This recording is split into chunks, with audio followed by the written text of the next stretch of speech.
Tonight on CBC Vancouver News. And we pulled up to our house and it was just paper. It was just ash. British Columbians are among those devastated by the massive wildfires roaring through parts of Los Angeles. We have a lot of friends who their houses have burned down. Plus, it is a serious concern that needs to be looked into. the BC Conservative leader calls for a review of the provincial election, claiming his party has found irregularities in voting. The Premier is skeptical. It's all a little bit cringe, I've got to say. And a self-styled childbirth activist charged in the death of a BC newborn is now seeking tens of thousands of dollars in damages from a regulator. This is CBC Vancouver News.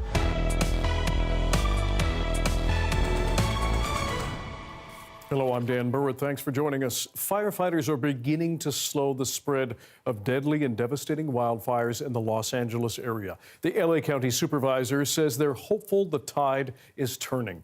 At least 5 people have died and tens of thousands more have had to frantically flee their homes. Among those displaced by the flames are people originally from BC. As Belle Puri reports, their losses are devastating. Literally nothing survived, Jeff. Nothing. It's a devastating sight. And we pulled up to our house and it was just paper. It was just ash. Hardly an hour earlier, Jessica Marin's house was fine. When she and her husband returned from the gym, the neighborhood was on fire. Palm fronds were falling in front of our car. The ash was falling all around us. We pulled into the driveway, grabbed the dogs, grabbed our photo albums and my passport.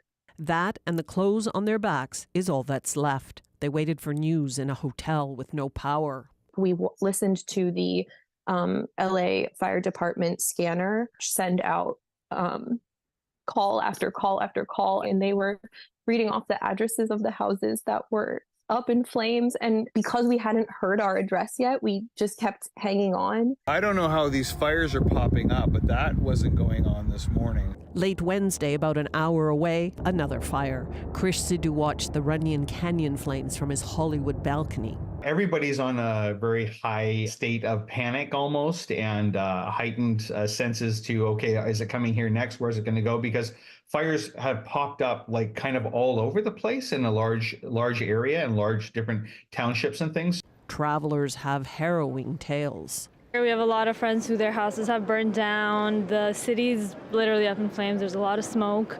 Air quality is really bad. We weren't very close to the actual fires, but the ashes covered all over the ground and everything. Our hotel, the Courtyard by Marriott, was housing a lot of the people affected by it. In general, we felt that they needed the rooms more than us, so we checked out early.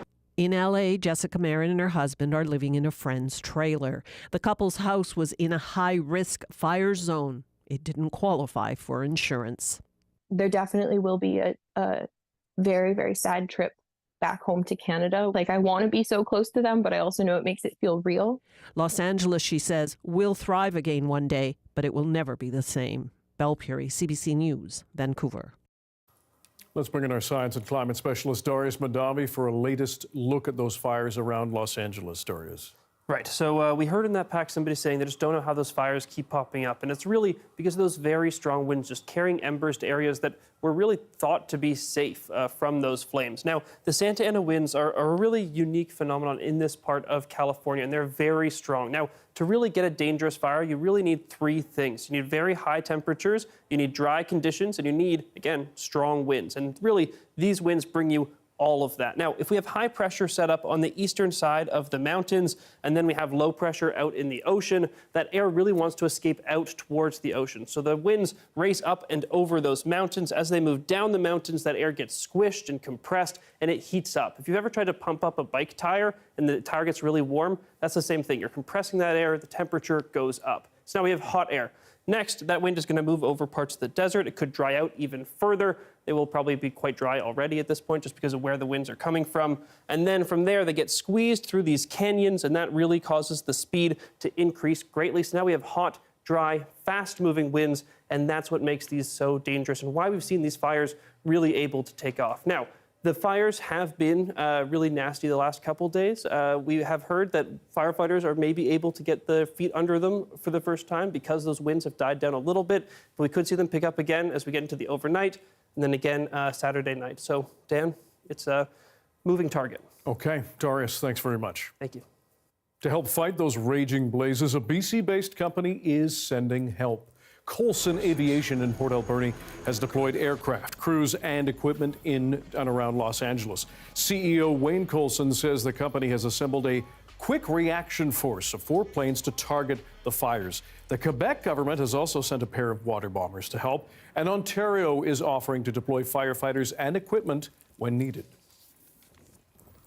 And the fires in LA continue to spread at a devastating speed, as we've seen, fed by fuel on the landscape and those powerful winds. Those are conditions we are very familiar with in this province. As Michelle Gassoub reports, experts say there are lessons to be learned about how we can better prepare.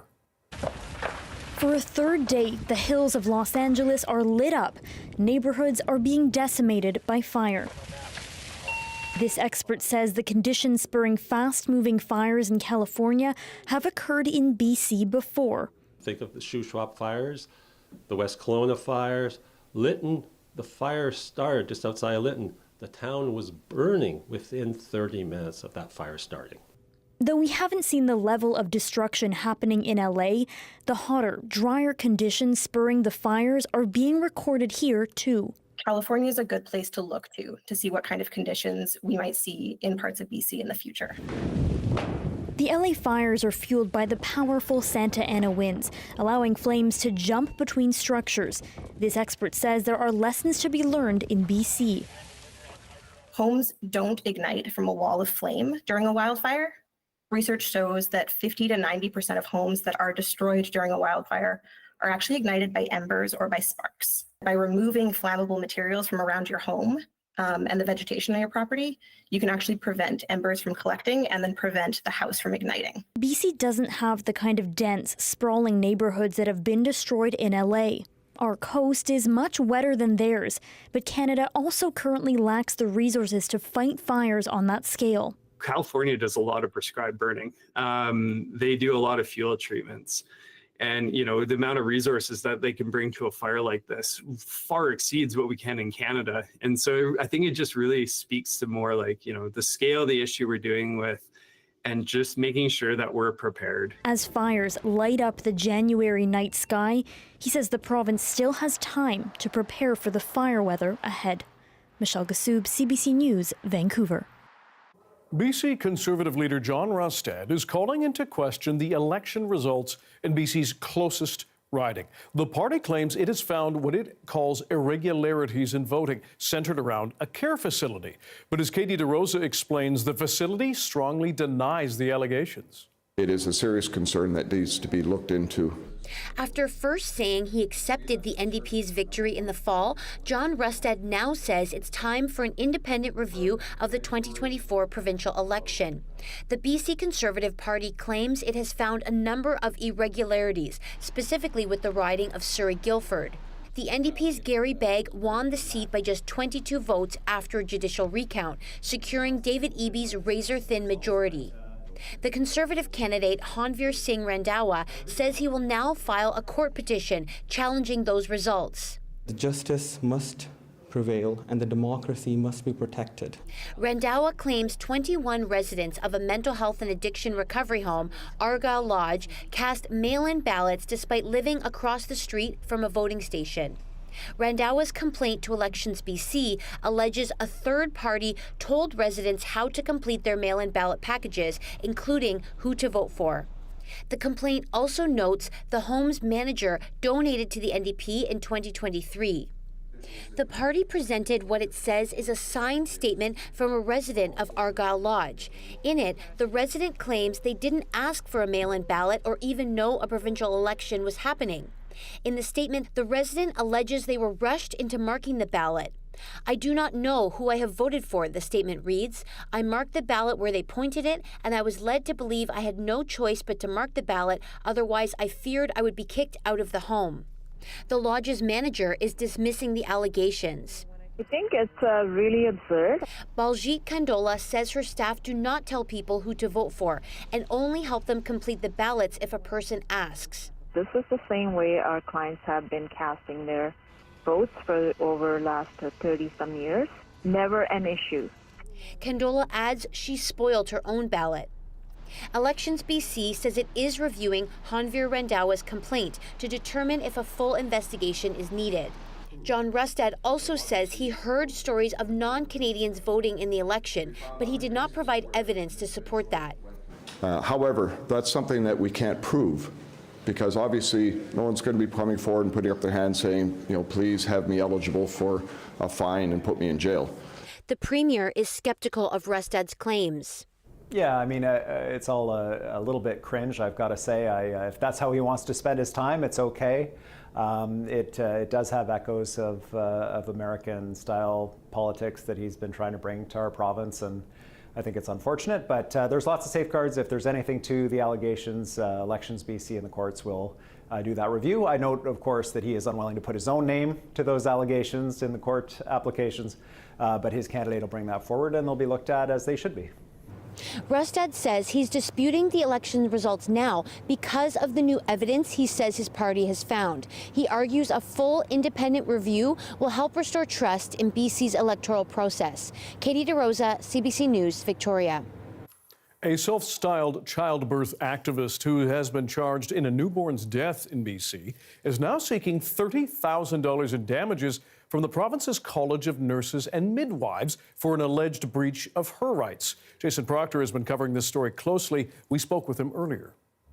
So this relates to Gloria LeMay, who has been charged with manslaughter in the death of this infant a year ago this week. And now in the weeks after that death, the College of Nurses and Midwives, along with RCMP, searched Gloria LeMay's home for evidence that she was breaching rules that say she cannot act as a midwife. And so what happened in that process is that basically there was a box full of legal documents that was seized. She says this is a violation of rights she's guaranteed under Canada's Charter of Rights and Privileges, rights of freedoms, and that essentially she is due $30,000 in damages because of this alleged breach of her rights. That's happening in these sort of civil proceedings, which are separate to criminal proceedings also underway. And in fact, she's actually in jail right now awaiting a bail hearing.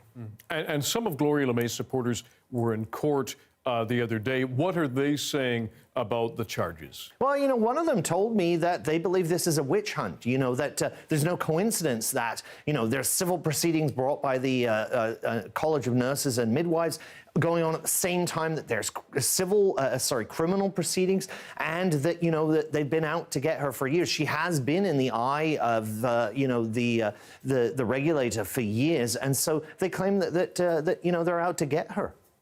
And you can read more on that story on our website, cbc.ca/BC. BC's Children's Hospital says a 13-year-old girl who was diagnosed with avian flu has been discharged after spending weeks there. She was first taken to intensive care with respiratory failure and pneumonia on November 8th. A day later, health officials confirmed she tested positive for the strain H5N1. The teenager was the first human case of that strain of virus in Canada. Health officials say they do not know how she got infected. Her family says they're grateful to have their daughter home. BC's River Forecast Centre says its first snow bulletin of the year shows snowpack levels across the province are much higher than last year. The overall snowpack is measuring 87% of normal. At this time in 2024, the snowpack was at record lows, 56% of normal. The centre says while it's early on in the season, it is positive news, especially for areas still dealing with lingering drought. A return to near normal snowpack levels also cuts the risk of natural hazards. Having it at about 90% is usually about the best possible situation, because it's enough snow that drought isn't a guarantee. And then anytime that you're at normal to above normal snowpack, there is a possibility of flooding. Vancouver Island, the Boundary and Lower Thompson regions have the highest levels of snow accumulation right now, more than 15% above a normal year. Still to come, a look at Prime Minister Justin Trudeau's legacy in BC, especially around the Trans Mountain Pipeline. Stay with us.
Indigenous communities in BC are reflecting on Justin Trudeau's impact on this province. A major part of that was the decision to buy the Trans Mountain Pipeline and the sometimes violent clashes between Indigenous groups and police. Michelle Gassoub explains. I'm looking right out at the Burritt Inlet right here, right now, and it's so beautiful, and it's still at risk. And that's the legacy he left. For the Tsleil-Waututh Nation, the Trans Mountain Pipeline Terminal is a physical reminder of Trudeau's 9 years in power. When he said, Canada's back, you know, I had a meeting with him, his cabinet a week later, and I said that was a proud moment. But I said the worst kept secret in Canada is that you're going to approve the pipeline, and that's exactly what he did.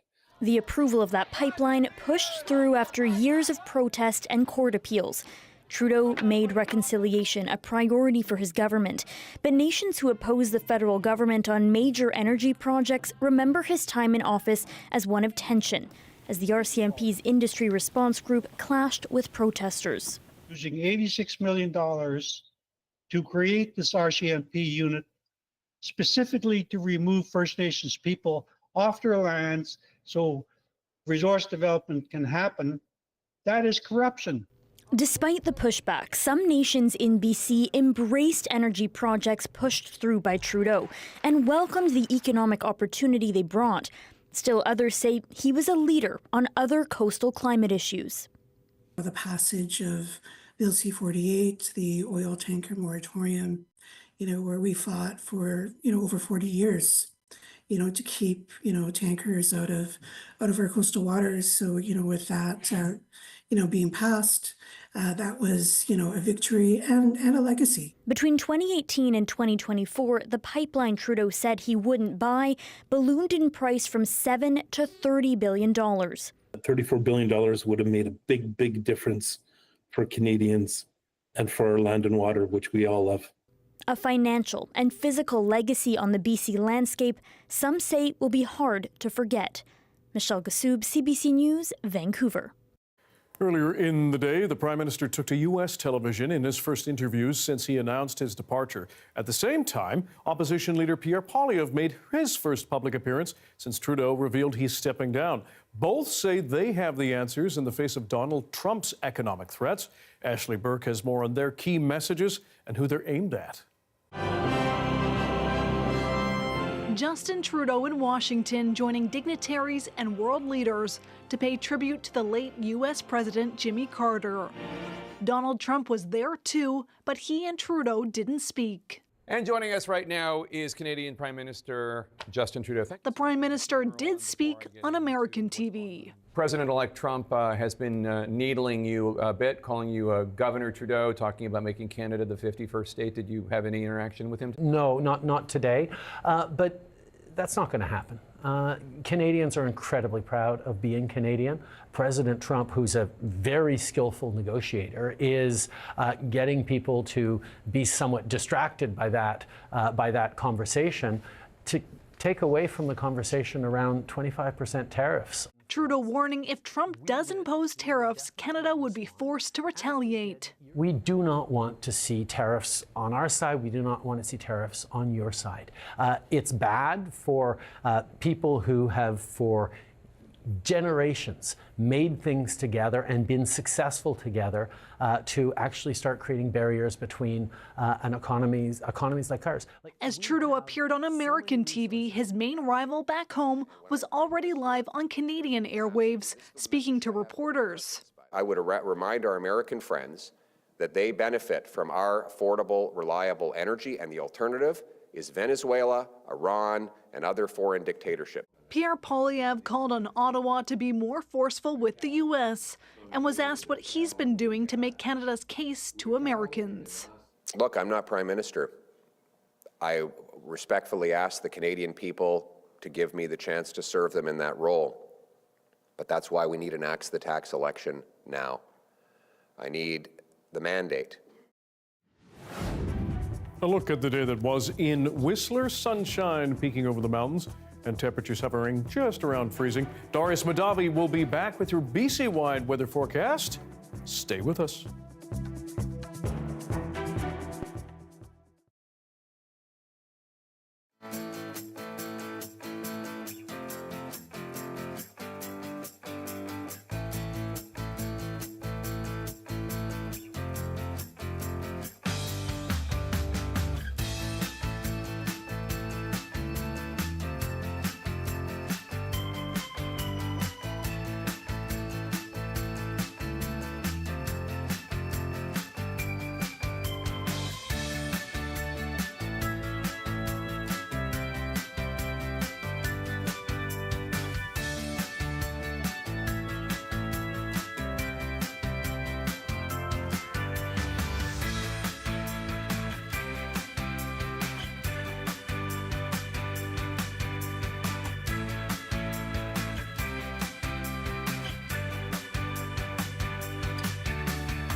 Incoming U.S. President Donald Trump has been threatening Canada in all sorts of ways in the last few days, including his suggestion he use economic force to make this country the 51st state. Comments the Foreign Affairs Minister says should not be taken lightly. Here's what some people in Vancouver think about it. I think he's being a troll, but I think that doesn't mean it's not an issue. I think it causes concerns about how he respects Canada and how he views our relationship as two countries. So as much as he's trolling around, and I don't think it's a serious threat, I think it draws concern for the rhetoric around how we speak to each other on an individual level and on a global scale as well. Well, like a lot of things he says, I think it starts off as trolling, and once he sort of gets some positive reinforcement, whether that's from his current base or people here up in Canada, it does sort of transition into something a bit more serious. I don't think a lot of us thought he would win when he was first running. He's a businessman, he's just trying to do this for publicity. But when he wins, that's something you need to sort of consider with a bit more tact. Whatever is good for the people, whatever is good for Canadians, whatever is good for the economy. Because right now I feel like everyone is being selfish. You know, they care more about this. I'm talking about politicians. They should care about the people first and set politics aside. Kind of a childish answer to a big problem. I think it won't solve anything if Canada becomes the 51st state. Not great. Hopefully nothing bad comes from his interest in that. Obviously you could see some conveniences to it, but proudly Canadian, I'd like to say that way. I struggle to wrap my head around economically how that would easily work. I mean, all our Canadian money, are they just going to, exchange it to USD at the exchange rate? And then do companies just overnight have to start paying in USD?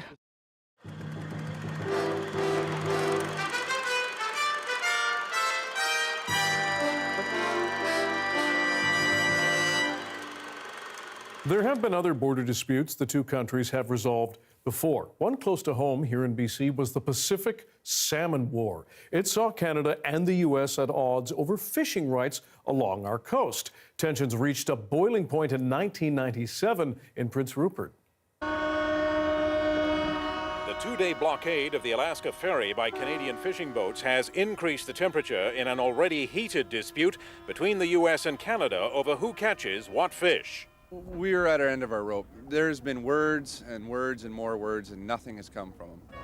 Diplomats have failed to agree on how to divide the Pacific salmon catch. The Canadians now accuse the Alaskan fishing fleet of stealing high-value sockeye salmon passing through U.S. waters on their way to spawn in Canadian rivers. What they're doing is nothing short of piracy. It's thievery. This is an issue of Americans stealing Canadian fish. That's what this is all about. That's why I'm here. That's why the ferry's blockaded. We want the interception of Canadian stocks curtailed. We want the treaty process restarted right now. The dispute took an ugly turn when a group of Canadians burned an American flag and did so in plain view of stranded American ferry passengers, some of whom shouted abuse. American flag means a lot to me because a lot of blood has been shed for that American flag. The flag burning was not endorsed by protest leaders, but they insist that the Alaskan fleet is taking so many Canadian-bound sockeye that the British Columbia fleet cannot make a living. If it was turned around the other way, I'd like to know what they would have to say. If we could fish their stocks before they got to their waters, I'll bet they would want a number that we're allowed to fish. But retaliation from the U.S. side came quickly, and it is costly. The Alaska ferry run has now been entirely canceled, and that means the loss of $70 million annually in business for the city of Prince Rupert. People are going to stop coming from tourism, so they're going to gain fish on this hand and lose the tourism on this one. So what have they gained? So far, the protest has gained a good deal of publicity for Canada's charge that the U.S. has violated the Pacific Salmon Treaty by greatly increasing its usual catch of the disputed sockeye. But there is little chance of a new agreement before this year's fishing season is over. Terry Malewski, CBC News, Prince Rupert.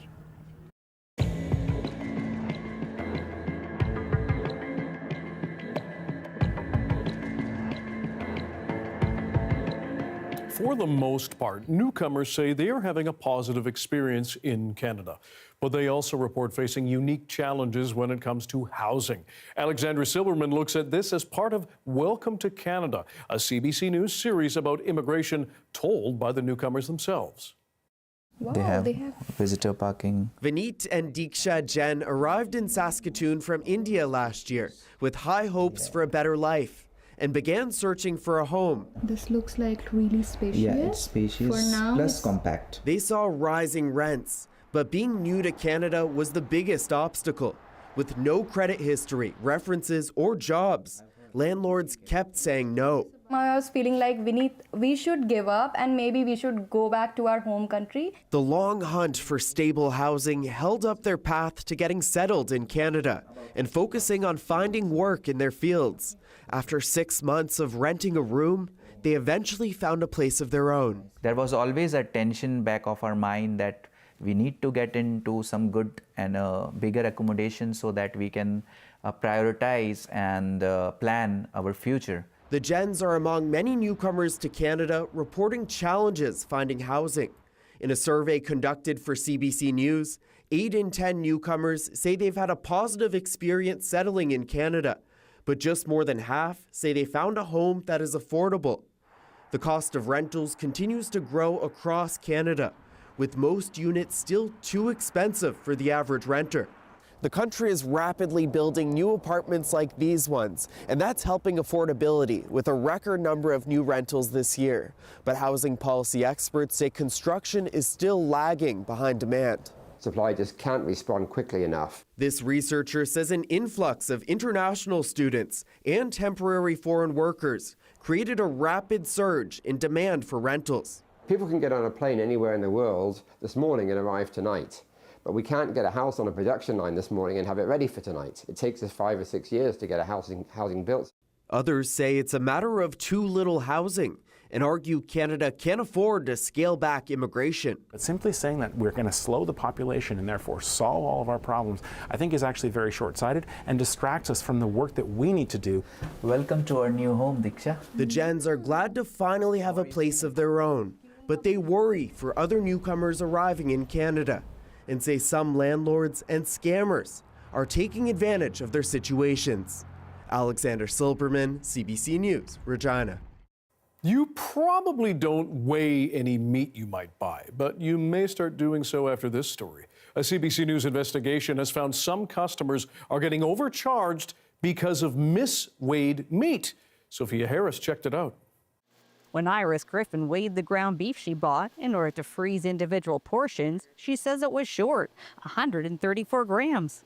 I was angry. I was short by what was equivalent to an entire portion. Griffin bought the beef at a Loblaw-owned superstore in Winnipeg. She figures the store overcharged her $1.27, an extra 8%, by including the plastic packaging when weighing and pricing the meat. I'm being charged for this piece of plastic at the price of the ground beef. Under federal rules, posted net weights on food labels can't include the packaging. It is a violation of a mandatory federal regulation. Griffin complained to the Canadian Food Inspection Agency, which alerted Loblaw. The grocer says, due to an error involved in a change in packaging, it sold a small number of underweighted meat products in 80 stores across Western Canada.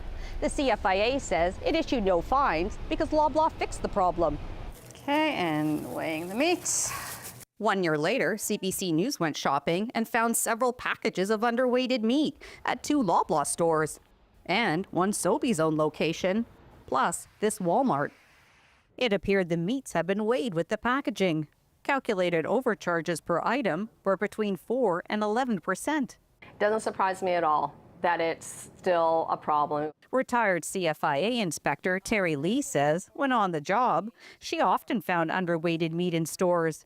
She says both the CFIA and grocers need to do more to protect shoppers. It's a hidden cost to consumers. The stores, they need to do more auditing. They need to get in there and they need to check their weights more often. In an email, Loblaw apologized for its misweighed meat and said it has reviewed all weighted products for accuracy and refreshed in-store training. Sobeys and Walmart said they're addressing the issues CBC found with third-party partners which weighed the meat. This consumer advocate says even a small weight discrepancy can, over time, add up to big profits for grocers.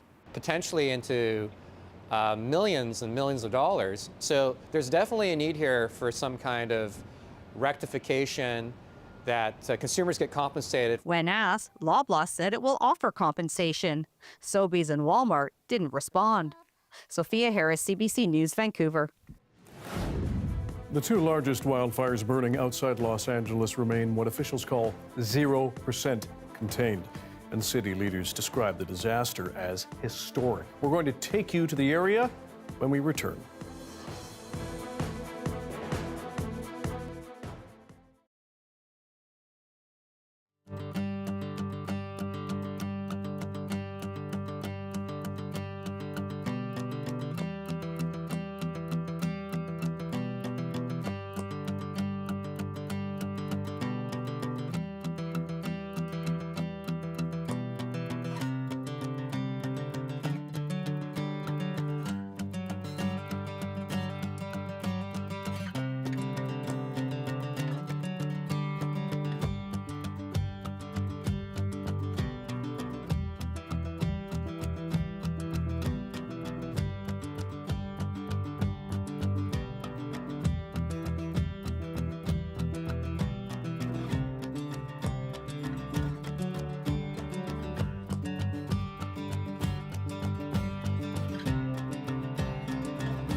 Returning now to our top story. In Los Angeles, a day of respite from fierce winds and a little bit of progress. Firefighters there are still locked in an historic battle that began just 2 days ago. The immediate threat is from three fires. The smaller Hearst fire to the north. On the coast, the vast, devastating Palisades blaze. And to the northeast, the Eaton fire in the community of Altadena. That is where the CBC's Aaron Collins is tonight.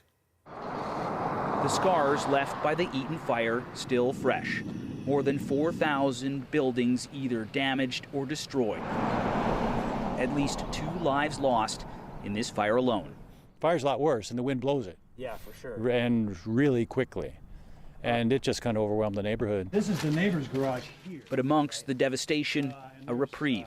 Neighbors' homes torched, but this one spared. How do you make sense of that the fire got this close, but your house is fine? I don't think there's any sense to it. There's not there's no such thing as fate. Of course, this isn't the only fire that's been threatening LA. Just give you one last look at this. The Sunset Fire took off in the Hollywood Hills last night, threatening some of LA's iconic landmarks, forcing residents out. It was pretty crazy. I heard my neighbors, commotion outside, so I ran out the front door, and then all of a sudden I saw the hillside just completely engulfed in flames. The firefighters were able to keep the flames at bay overnight. Evacuation orders lifted today. A relief, but lingering fear here, too. Fires all around here. Yeah, I mean, east, north, west, there's no safe space. The Palisades fire just north of the city still out of control as well. More than 100,000 people still out of their homes in the Los Angeles area. Officials here warning that as residents moved out, looters moved in. If you are in one of these areas and you do not belong there, you are going to be subject to arrest. Add to that, many people still without power and drinking water. A lack of water a problem for firefighters on the ground, too. We continue to support LAFD and CAL FIRE and water supply issues and firefighting response. Thousands of firefighters working around the clock to turn the tide here. Aaron Collins reporting from Los Angeles County tonight. Let's talk now with a Vancouverite who lives in LA. Stuart Martin is south of Runyon Canyon, where one fire had been burning in the Hollywood Hills near densely populated neighborhoods. He joins us now. Stuart, thanks for being here. Are you able to give us a sense of what is happening near you right now? Yeah, so as reported last night, the fires started to kick up in and around Runyon Canyon, and where I live is about 10 blocks south of the entrance. Within about a 2.5-hour period, they were able to contain that fire, so it wasn't able to spread further. So now there's a sense of unease, but everyone is safe. The skies have cleared out a little bit now that the winds have died down, but within the last hour, the winds are starting to pick up again. What's caused a little bit more concern was all of LA County had received a evacuation warning, which turned out to be an error, but there's very much a sense of unease here. Beyond that, what are you hearing from your neighbors and how they're doing? Yeah, it's a very surreal moment, to be honest. It didn't really hit me until I reached out to a friend who lives in the Palisades yesterday, just checking in on her, and her entire house is gone. So that's really when it kind of hits you of, oh, this is actually happening around you. I just arrived back into LA this morning, and my cousin has been here for about a week looking after my dogs. So when we saw that the fires had jumped into Runyon last night, that's when it was like, all right, this is real. We need to get her out. And how are your dogs doing? They're doing good. Yeah. They don't seem to have any issue with anything going on. Well, that's good so far. You mentioned you just got back to LA from, I believe, a vacation in Florida. What was going through your mind as you're flying back to the West Coast and maybe looking out the window? Yeah, it's all just surreal. That's the only way I can describe it. Being in Vancouver during our previous forest fires, they seem very distant, at least when you're living downtown. They always seemed quite far away. And these ones are literally a 45-minute drive on either side of my apartment. So coming into the city, the sky is orange. There seems to be less traffic. It's not the LA that I had left. In the time that you've been down there, have you ever thought that I might have to be prepared for something like this? Not a forest fire, not a firestorm. I've been prepared for earthquakes. We had quite a big one a few months ago, so that was always on my radar. But I had never imagined that we'd see something that we had seen with Lahaina in Maui a couple years ago happen right 6 miles away from my apartment. It is very devastating and wild, and it's hard to wrap your head around just the amount of devastation that's happened within a 48-hour period. And lastly, Stuart, we appreciate your time. Are you rethinking of a fire kit, a new emergency plan? Any thoughts? Yes. Yeah, I've got our bags packed. We have all of our medical records ready to go. And so if we do get any evacuation notice, we will be absolutely moving. Stuart Martin, originally from Vancouver, now living in LA. We appreciate your time. You and your loved ones and your dogs, please stay safe. Thank you very much. Darius Madavi back with our BC-wide weather forecast. When you hear that, Darius, thankful that we're not dealing with anything like that in BC, but a good reminder about the threat that we face here on the west coast of North America. Yes, that's right. Fortunately, nothing too exciting over here on our neck of the woods, but yes, definitely a situation we'll be keeping an eye on over the next couple days. At the very least. Now, let's take a look here. We've got a little bit of precipitation happening across parts of the province. Some snow moving across central BC, going to continue to work its way further and further south. A couple snow warnings have in place for some of the highways up in Pine Pass and the Yellowhead Highway, but 10 to 15 centimeters expected, nothing too crazy. If we take a look down here, nothing in place for the south coast, but if we take a look at our precipitation forecast, still seeing some of that rain work its way down. You'll notice not very much snow because those freezing levels are quite high, about 2,500 meters right now, even over that actually in many parts of the south coast. Those will fall in the wake of this cold front down below 1,000 meters. So quite a significant drop coming there. Not going to feel that drop in temperature as much at sea level though. Now, you see that precipitation coming in, reaching Vancouver just after midnight, and then by the time we get into tomorrow morning, still a few showers, which you can't really see here, but I think this model is underselling it a little bit. Probably going to see some showers linger into tomorrow morning across the lower mainland, and then clear up a little bit as we get into the afternoon, especially for parts of the island, but here on the lower mainland as well. Then we start to see that clearing spread to other areas on the island, but here on the lower mainland, we see some more cloud build in for Saturday. Now, it could be mixed skies on Saturday, but it is looking like it's trending cloudier. That cloud is definitely more stubborn here than other places. If we zoom out to the rest of the province, we can see that precipitation also work its way south other places as well. Seeing it move into the south coast, and then many places seeing that tonight, but down here, West Kootenay, for instance, not going to get that until tomorrow morning. Then that precipitation mostly tapers off into the weekend, except in the northwest, a few bursts of it making their way down further south. But for the most part, we're back into that dry pattern that we've been in the last couple days once we get through those showers tonight. Now, precipitation totals not going to be too high either. Really, on the south coast, we're looking at 30 millimeters at the most. Most places seeing closer to 10 to 15 millimeters. And again, because those freezing levels are quite high and not going to fall until that front moves through, we're going to see not very much snow on the local mountains either or across the island. Now, also worth noting, temperatures are quite a bit above seasonal across most of BC, very significantly, especially in parts of the central and northern interior, quite a lot above seasonal. Those should start to come down potentially as we get into early next week. Things are still quite mild. A bit of precipitation throughout the day tomorrow lingers, but also a bit of sunshine in many places.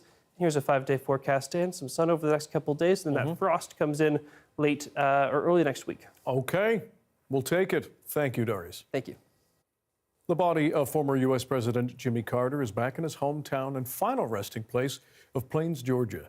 As Caroline Malone reports, it is a change of scene from earlier in the day in Washington, D.C., where some of the world's most powerful people gathered to say goodbye to the 39th president. Tributes flowed in for former President Jimmy Carter on Thursday at a state funeral, the highest honour for the former leader who was known as much for his one-term presidency as for his humanitarian work.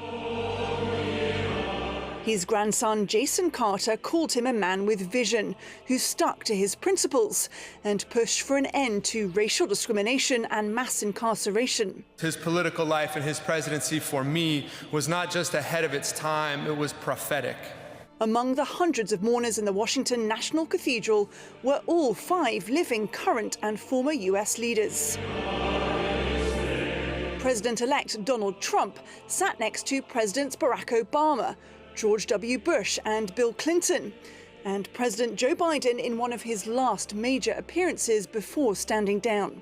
Throughout his life, he showed us what it means to be a practitioner of good works and a good and faithful servant of God and of the people. Also in attendance, Prime Minister Justin Trudeau. Imagine all the people. A rendition of John Lennon's Imagine by Garth Brooks before the coffin left the cathedral. You may say I'm a dreamer, The former president returns to his hometown of Plains, Georgia, for a final burial. Caroline Malone for CBC News, Washington. Canada is giving an additional $440 million in military aid to Ukraine. National Defense Minister Bill Blair made that announcement today in Germany. The Allies also discussed how Donald Trump's presidency might affect the war. It's clear that a new chapter starts for Europe and the entire world just 11 days from now, at a time when we have to cooperate even more, rely on one another even more, and achieve even greater results together. Ukrainian President Volodymyr Zelensky and U.S. Defense Secretary Lloyd Austin urged Trump not to abandon Ukraine. They said doing so would only lead to more chaos and war. He's BC's best bucking bowl of 2024. After the break, we check out pot liquor, the stud that all the bull riders are falling for.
It's not his first rodeo, but this bull has earned the title of BC's best bucker of 2024. I've missed your puns. Thanks. Take a look at pot liquor, the bull that's taking the rodeo world by storm. This is pot liquor, At 1,700 pounds, he is a massive force in the bull riding arena.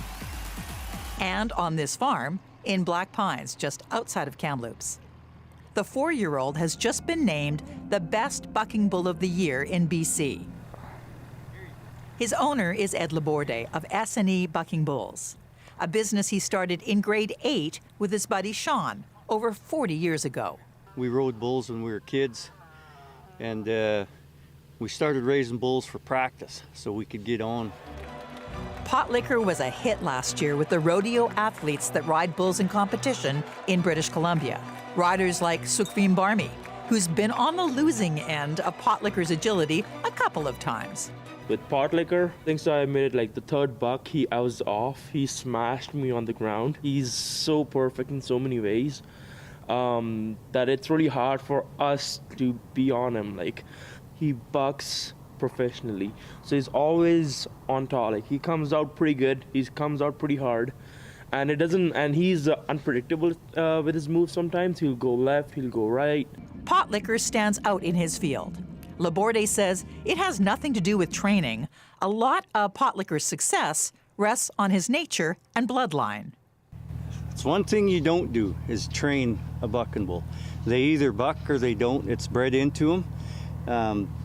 As you can see, you look at the size of these guys, there's no training them. They do the job that they're bred to do. It's all in their personality and their heart. All the bulls on this ranch have special names that suit them. Pot liquors came about organically. These bulls are just like people to me. They have bad days. They wake up grumpy, and you know, but pot liquor is just a bull that has his day every day. So the obvious question is, why would a competitive rider celebrate the bull who throws him around like a rag doll and then dumps him in the dust? You want that good bull. You want that champion bull, because if you ride him, you're gonna win. Shelley Joyce, CBC News, Black Pines, BC. That bull is the goat. Seeing the goat with all the bulls is so funny. Isn't it fun? Thanks for being with us tonight on CBC Vancouver News at 6. You can watch this newscast on CBC Gem, as well as on YouTube and our website, cbc.ca/BC. And we'll have your next local news at 11 o'clock, right after the National. Good night.